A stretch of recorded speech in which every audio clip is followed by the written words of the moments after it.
Back, and with all of this warm weather, especially on this weather alert day today, we're talking about hot weather safety tips for your pets in this week's Animal Answers segment.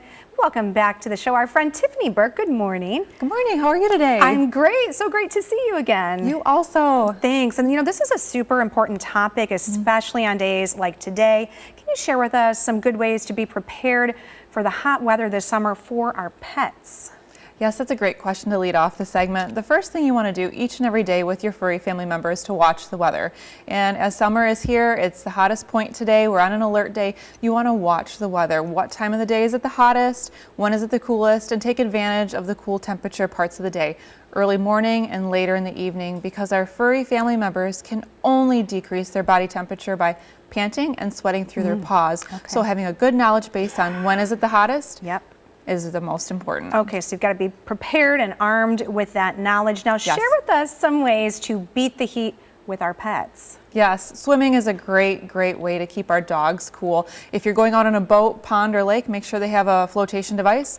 Don't allow them to drink the lake water, the ocean water, pond water, or pool water because it can make their bellies upset, introduce parasites, and always have a fresh bowl of water. Perhaps if you have a Kong toy for your dog, put some nice treats in there, put some water in it, freeze it so that as it's warm, it can melt and release those treats. Oh, that's a great idea. Yeah, and if they are outside, make sure they have an elevated bed so air can move underneath where they're sleeping. And never, especially on today like today, leave your pets outside. Even if they are outdoor, try and bring them into a cool area where there's a fan because their bodies can overheat quickly, and having a good knowledge base of symptoms to watch out for. Yeah, and that leads us into our next question. How can you tell if your pet is becoming dehydrated or suffering from anything else because of the hot temperatures? Oh yeah, definitely. Dehydration can affect our cats and dogs just like it can us as humans.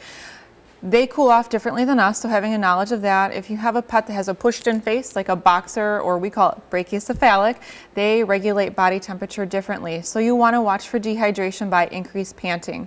Lethargy, they're just laying around. Decreased appetite, or a dry nose or dry gums. If you notice that, call your veterinary office because it could be the start of something even worse. Okay, yeah, so you've got to be on the lookout and don't be afraid to call your veterinarian. Better to be safe than sorry. Now, protecting their little paws from the hot asphalt. I mean, think of us. When you walk out barefoot, it hurts. So how do you protect your pet's paws? It is ouchy, and there are a lot of different ways to tell if the asphalt's too hot. There's a lot of things you can look up online to see how hot is the asphalt. But if you go outside and you're wondering if it's okay for a walk, put your hand on the asphalt. If it's too hot for your hand, it's too hot for their paws. There are a lot of different tools like little booties we can place on their paws. They're so adorable. And they have a nice little protection coating so that their paws don't get burns.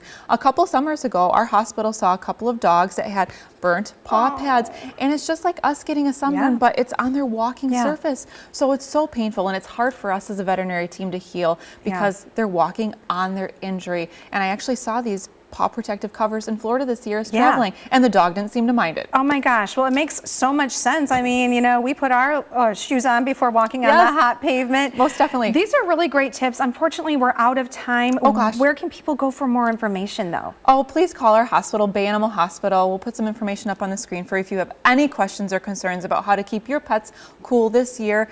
We have a great website. Please reach out to our website, call our office. You can ask for me or any of our staff members directly. We're more than happy to help you, your pet, and any care needs you have this summer or any season. Thank you. We so appreciate you and everything you do for all of our local pets. You have a great day. Thanks, Cheryl. You too. Thanks. And